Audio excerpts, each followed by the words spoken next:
రంగారెడ్డి జిల్లా కేంద్రంలో న్యాయ సహాయ కేంద్ర కార్యాలయాన్ని ప్రారంభించిన హెచ్ఎంఎస్ రాష్ట్ర కార్యదర్శి ఆర్ ఈశ్వర్ ప్రసాద్.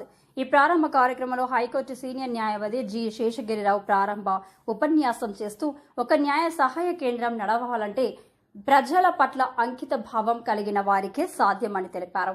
హైకోర్టు న్యాయవాది పద్మారావు మాట్లాడుతూ తనకున్న అనుభవాన్ని, ప్రజల పరిస్థితిని బట్టి మనం కేసులు చేపట్టాల్సి ఉంటుందని అన్నారు.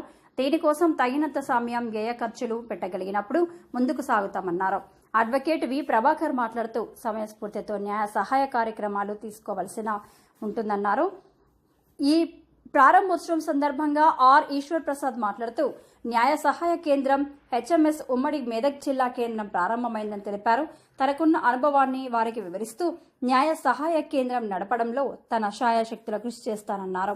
ఈ కార్యక్రమంలో కార్మిక సంఘం నాయకులు నాగేందర్, మధుమోహన్ రెడ్డి, విశ్రాంత ఉద్యోగ నాయకులు సంజీవరావు, వివిధ ప్రాంతాల కార్మిక సోదరులు, ఉద్యోగ మిత్రులు తదితరులు పాల్గొన్నారు.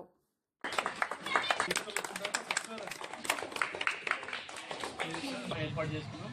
దాంట్లో భాగంగానే దీనికి ఇదంతా మన ప్రభాకర్ అన్నకు శుభాకాంక్షలు తెలియాల్సిన అవసరం ఉంటుంది. మనము ఒకసారి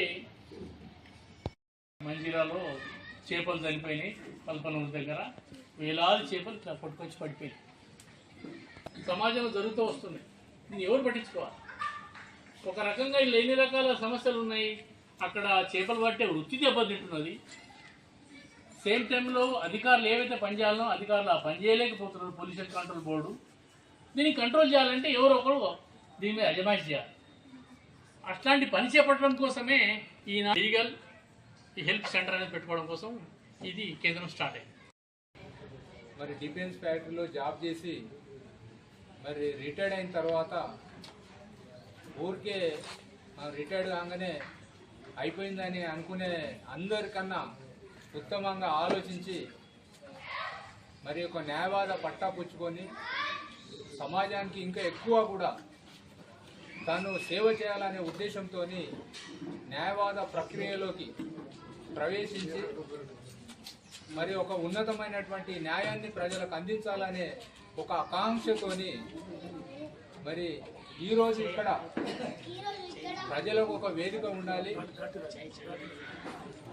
మరి ఒక పేదవారికి ఒక ఆఫీసు చెప్పుకోవడానికి బాధల దాదాపు 2-3 నెలల నుంచి సంగారెడ్డిలో అన్వేషించి మరి అన్వేషణ క్రమంలో మరి అక్కడ రోడ్ దగ్గర ఒక ఆఫీస్ ఓపెన్ చేయాలనుకునే క్రమంలో 2-3 నెలల నుంచి అన్వేషించి లాస్ట్కు ఈ యొక్క ఆఫీస్ ఇక్కడ ఓపెన్ చేసుకోవడం అనేది దాని ఏంటంటే సేవా దృక్పథం, న్యాయవాద రెండు డిఫరెన్స్. నేను మీ అందరితో విజయదిస్తున్నా. డైసెక్షన్ ఇచ్చాను. ఎందుకంటే ఒపీనియన్ ఏమని తీసుకొచ్చి చూపించడం అనే లాజిక్ ఏదో నాకు అర్థం. డైసెక్షన్ ఇచ్చాను. ఇంకా ఇంకో విషయం కూడా న్యాయవాదికి కావాల్సింది ప్రజలకు సేవ చేస్తాననే ఉద్దేశం కంటే కూడా న్యాయ చట్టాల మీద పట్టు అనేది చాలా అవసరం. పట్టు సాధించుకొని మేము మీకందరికీ హెల్ప్ చేయాలని నేను కూడా అనుకుంటున్నాను. దానికి మా సీనియర్లు పద్మారావు గారిని శేషగిరావు చాలా సహకరిస్తారు. నాకు ఈ అవకాశం అడ్వకేట్స్ మరియు మా కార్మిక నాయకుడు అన్న ఈశ్వర్ ప్రసాద్ అన్న గారికి ఈ సమావేశానికి వచ్చేసిన మీ అందరికీ పేరు పేరున హృదయపూర్వక నమస్కారాలు తెలియజేస్తున్నాను. అయితే ఇంతకుముందు పెద్దలు ప్రారంభ ఉపన్యాసంలో చెప్పినట్టుగా సమాజంలో కోట్ల కేసులు కోట్లనే పెండింగ్ ఉన్నాయి. భూపాల్లో మనకి చాలా సంవత్సరాలు పట్టింది. రాజీవ్ గాంధీ తెచ్చిపోయి ఆయన బాంబుతో బ్లాక్ చేస్తే ఆ కేసు ఎన్నో సంవత్సరాలకి కానీ తీర్పు రాలేదు.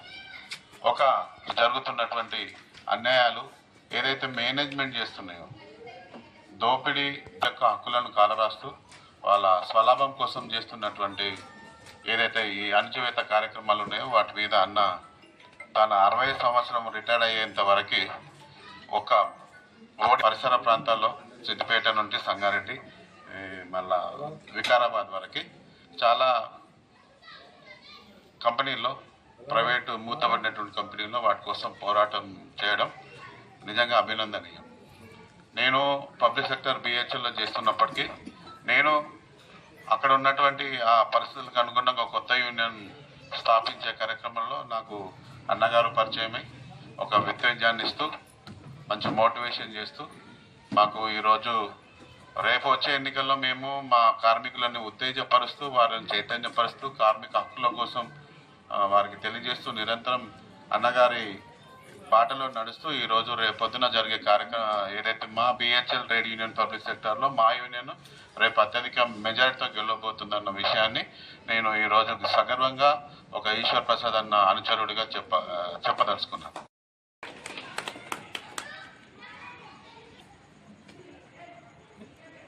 వచ్చి పాల్గొన్నటువంటి వెల్విషర్స్ అందరికి కూడా నమస్సమాంజలు తెలియజేస్తూ వేదిక మీద ఉన్నటువంటి సోదరులు ప్రభాకర్ గారు, శేషగిరిరావు గారు, సంజీవరావు గారు, ప్రసాద్ అన్న వీళ్ళంతా ఉద్యమ కాలం నుంచి కూడా ఈరోజు రిటైర్డ్ అయినాం కాబట్టి సోషల్ యాక్టివిటీ చేయాలనే లైన్ కాదు మంది. మా జీవితమే సోషల్ యాక్టివిటీ జీవితంలో భాగంగా ప్రయాణం చేసినాం. ఇది చివరి ఊపిరి వరకు, లాస్ట్ శ్వాస వరకు ఆ స్పిరిట్, ఆ ఉద్యమ స్ఫూర్తిని కొనసాగిస్తాం తప్ప ఇంకో స్ఫూర్తి అనేది మాకు ఉండదనేది నేను మీకు ప్రకటిస్తా ఉన్నాను. అట్లాగే సోదరులు ఇవ్వాలి, is my brother just like trade union వర్క్లో నా ఇల్లున్నది ఎందుకు నీకు పంచాయతీ ఎక్కడిక్కడ ఆఫీసు ఖర్చు ఎందుకు ప్రసాద్ రా అని చెప్పి ఆయన ఇల్లు వాళ్ళ ఫాదర్ ముసలయ్య గారు కట్టించిన ఇల్లు. వాళ్ళ బ్రదర్తో మాట్లాడి దీన్ని ఇనాగ్రేషన్ వాడు నీ ఉత్సాహానికి వాడుకో అని చెప్పాడు. ఖైరతాబాద్లో నా సోదరుడు శేషగిరిరావు గారు, నేనున్నా ఈ ఖైరతాబాద్లో నువ్వు ఏడాడ వేలు పెట్టి ఏడ కిరాయిలు కడతావు, please come to my apartment అని చెప్పి అలా ఇనాగ్రేషన్ చేసింది. ఇట్లాంటి సోదరులు ఉండడం నా అదృష్టం, వెల్విషర్స్ ఉండడం. లా అనేటువంటిది ఎల్ఎల్ఎం ఎందుకు చదివినా అంటే ఫైట్కి అది అవసరమని బట్టి చదివినా. బాబాసాహెబ్ అంబేద్కర్ ఏం చెప్పిండు, రాజ్యాంగం అనేది చట్టము, ఎగ్జిక్యూషన్ అధికారులు, జ్యుడిషియరీ ఈ న్యాయ వ్యవస్థ అనేది కాపాడుతుందని చట్టాలని చెప్పిండు. నిన్ననే లడాఖ్లో ఒక ఉద్యమకారుని అరెస్ట్ చేసారు. వాళ్ళ పేదల యొక్క ఉద్యమాలు చేస్తే 6 నెలలు ఎన్ఐఏ అరెస్ట్ చేసి పడేసింది. సుప్రీంకోర్టులో ఒక మహిళ కేసేసి తప్పిది ఇట్లా ఆయన అట్లాంటి మంచి మనిషిని తీసుకుపోయి మా సమస్యలను ప్రొజెక్ట్ చేసినటువంటి ఆయన డెమోక్రటిక్ని తీసుకుపోయేసారని చెప్పి పిటిషన్ వేస్తే కేంద్ర ప్రభుత్వం దిగొచ్చి రేపు తీర్పు బుధవారం ఉన్నది భయపడి నిన్న రిలీజ్ చేసి పడేసింది. ఇది దేనివల్ల అంటే ఆ న్యాయ పోరాటం వల్ల సాధ్యమైంది. కాబట్టి న్యాయ పోరాటం ఈరోజు ప్రియదర్శి స్పిన్నింగ్ మిల్లో 700 మంది కార్మికులు ఎన్సీఎల్టీ అని దాంట్లో వేసేసినాము. ఎన్సీఆర్టీలో మీకు ఏము మేము మీకు గ్రాట్యుటీ 1,000 లక్షల రూపాయలు ఇచ్చినాం, అయిపోయింది పోండి అని చెప్తే 1000 మంది పనిచేసాం. వాళ్ళందరూ ఎట్లా సార్ మాకేం అర్థం అవుతుంది, వాళ్ళ జీతం ఎంత 15,000 లోపల, వాళ్ళు ఏపీసీ ఇవ్వలేరు, ఎట్లా సార్ దీనికంటే దాని అధ్యయనం చేస్తే నేషనల్ కంపెనీ లా ట్రిబ్యునల్ లోపల వాడు ఎస్టిమేషన్లో 44 ఎకరాలు గవర్నమెంట్ తీసుకొని చేస్తున్నాడు అనేది గమనించి మొత్తం కేస్ స్టడీ చేసి ఎన్సీఆర్టీలో 550 తరఫున రిప్రజెంటేషన్ వేసి ఆర్గ్యుమెంట్ చేసినాక ఇవాళ అడ్మిషన్ అయింది. అడ్మిషన్ అయ్యి ఒక్కొక్కరికి 12 లక్షలు ఇవ్వడానికి చర్చ అనేది స్టార్ట్ అయింది. అది ఉద్యమ న్యాయ పోరాటం. న్యాయం అనేటువంటి పోరాటాలు చేయకపోతే న్యాయం 1000 మందికి జరిగే పరిస్థితి లేదు. ఇక ఇవాళ ఎన్డీఎస్ఎల్ నిన్న వచ్చారు కలెక్టర్ ఆఫీస్ నేను రడ్ని బాబు అండి, నా ఊరు పక్కకు ఉంటుంది మంబోత్పల్లి చక్కెర ఫ్యాక్టరీ, 1000 మంది పనిచేస్తారు. ₹1 లేదు 15 ఏళ్ళ ఇప్పటి వరకు ₹1 ఎవడు ఇవ్వలేదు. ఎన్డీఎస్ఎల్ దాంట్లో తీర్పిచ్చింది, ఢిల్లీ ఎన్సీఎల్జీ తీర్పిచ్చి వాళ్ళకు మీరు అట్లా వాళ్ళను ఆ చంద్రబాబు నాయుడు 20,000 ఎకర చొప్పున ఇటువంటి జీవీమూర్తికి ఇస్తే తప్పది, నువ్వు అది ఓపెన్ చేయాలి, గవర్నమెంట్ ఉండాలని చెప్పింది. దాని మీద ఇలా పిటిషన్ వేసిన, పిటిషన్ ప్రాసెస్ చేసి 1000 మంది గొంతుక కావాల్సింది ఎవరు అనేది ప్రశ్న వచ్చినప్పుడు ఈ ఆఫీస్ నుంచి న్యాయ సహాయ కేంద్రం గొంతెత్తారని మా మిత్రులు వాళ్ళు అందరూ ఒకే మార్గంలో ఒకే రూపంలో గొంతెత్తాల్సిన అవసరం లేదు. కొందరు సహకారం చేస్తారు, కొందరు ఫ్రంట్ లైన్ ఉంటారు, కొందరు బ్యాక్గా వెన్నుముక్క పెట్టి ప్రోత్సహిస్తారు.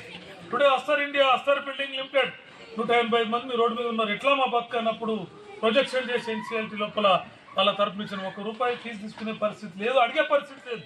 మొత్తం ఎక్స్పెండిచర్ పెట్టి ఈరోజు ఆ కేసు ఫైల్ చేసి కొట్లాడుతున్నాం. గెలిచినాక నాకు తెలిసి ఇప్పుడు మా మహిళా సోదరిమణులు వచ్చారు, వాళ్ళ కొట్లాడి వాళ్ళందరికీ కూడా 2,500 నేను పెంచిపిచ్చి కొట్లాడితే నాకు వాళ్ళు ఎంబడే శాల్వా కప్పి మీటింగ్ పెట్టి భోజనాలు పెట్టి ₹1,00,000 ఇచ్చి ధన్యవాదాలు చెప్పారు శాల్వా పెట్టి. అది వాళ్ళ ప్రేమ.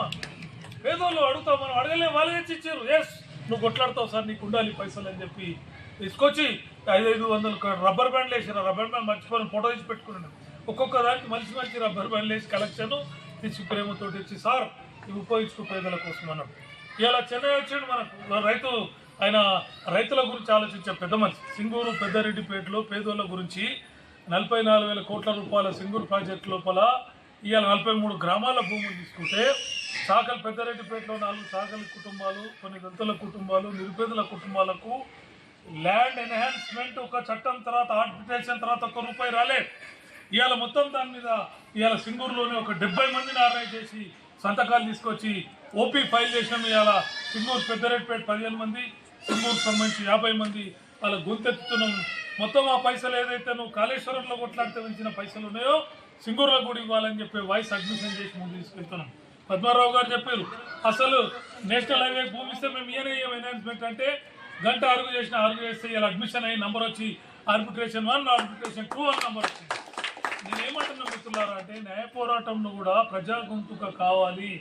ప్రజల పక్షాన వాణి వినిపించేటువంటి ఈ న్యాయ వ్యవస్థలో ఒక గొంతులు ఉండాలి. అట్లా లేకపోతే పేద ప్రజలు వాళ్ళందరి కోసం పనిచేసేవాళ్ళు, హక్కుల కోసం పోరాటోళ్లకు ఇలా లడాఖ్లో 6 నెలలు చేరినాడు ఎన్ఐఏ కింద. 6 నెలలు ఆయనకు ఆ సుప్రీంకోర్టులో మహిళ కొట్లాడకపోతే ఇలా స్వేచ్ఛ గాలి ఆయనకు రాకుండే. ప్రభుత్వం ఎందుకు అరెస్ట్ ఎన్ఐఏలో ఏం చెప్తున్నది, ఎందుకు అరెస్ట్ చేస్తారో చెప్పాల్సిన అవసరం లేదు, ఎందుకు రిలీజ్ చేస్తున్నా కూడా వానికి అడిగేది నాతో లేడు. సుప్రీంకోర్టు చివాట్లు పెడతారు, భయపడి రిలీజ్ చేశాను.